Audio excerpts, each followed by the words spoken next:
Hello and welcome to another inside look at the Asup family. In today's video, we're going to be talking about basic rules for being a paranormal investigator.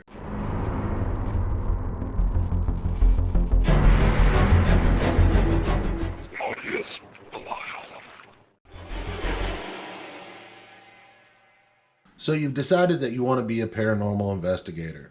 That's great. Here's some rules to follow in order to be A, safe, and B, a successful paranormal investigator. First rule, never ghost hunt alone.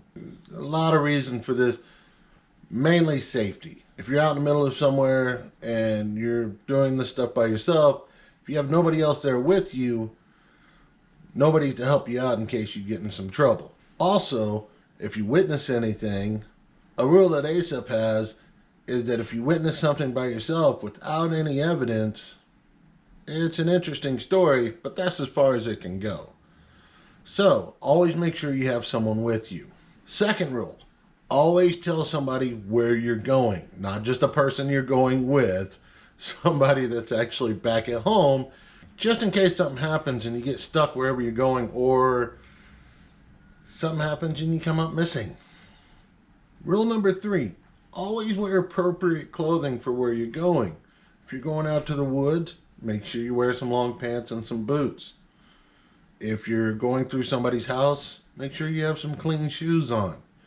If you're going to be out somewhere where it might get cold, make sure you have the right jackets on. Also be aware that certain clothing does cause sound, so if you're wearing a jacket that may crinkle when you move, you might want to look at something else to carry or to wear with you when you go on an investigation. Another rule is if you're going to investigate an old property, make sure it's safe first. So take extra precaution when you're going through old properties because some of them aren't as well maintained. So you may have rotted floor issues, you may have structural issues that may cause you personal harm if you venture inside. So in that case, you want to be super careful on investigating any type of old abandoned buildings or anything like that. Another thing is you want to make sure you have certain tools with you whenever you go on an investigation. One, you want to make sure you always have a cell phone and a flashlight. Those are two things that you must take with you for safety reasons when you go on an investigation.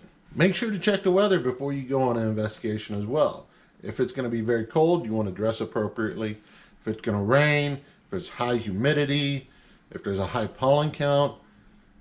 Strangely enough, all these things can actually play a role in your equipment and what type of evidence you might get. Another rule, don't ever trespass. Always get permission before you go on property to do something. This is mainly for your safety, folks. If people don't know you're out there and they come out to the site and there's a couple of people out on their property that they don't know who they are, they could think that you're trying to burglarize them. They don't know what to think, okay? And in the state of Texas, where I'm from, there's a lot of people that are willing to protect their property to the full extent of the law. So that's why you got to be careful whenever you're going out to anybody's property that's not yours. Make sure the owners know you're out there. Make sure to get permission from the owners before you go out to do an investigation. My last rule should be a no-brainer. Don't do drugs or alcohol before you do an investigation or during an investigation. It's just dangerous when you go to an investigation to an area you don't know and you're either intoxicated or on some mind-altering drug. So you want to get started as a paranormal investigator. Some tools that would be easily accessible and that are easy for anybody to use starting off. The first one would be a notebook. Get with somebody, whoever wants to be an investigator with you. Sit down in a dark room, or it doesn't even have to be dark. Just sit down in a room and start jotting down what you're feeling, what noises you hear, if you feel any sudden change in temperatures, anything like that. and then compare notes later and find out if y'all both felt the same thing.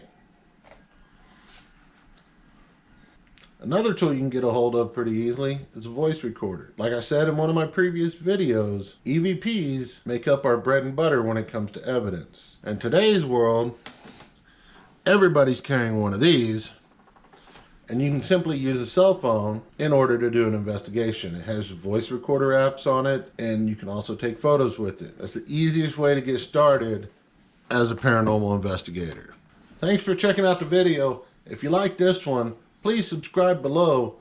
We'll get updates whenever we do a live investigation or I have more videos coming out. So be sure to check out our website at asupinc.org. On this website, you can learn more about becoming an investigator with Asup, donating to our cause, or finding out more history about us. Thanks again, folks.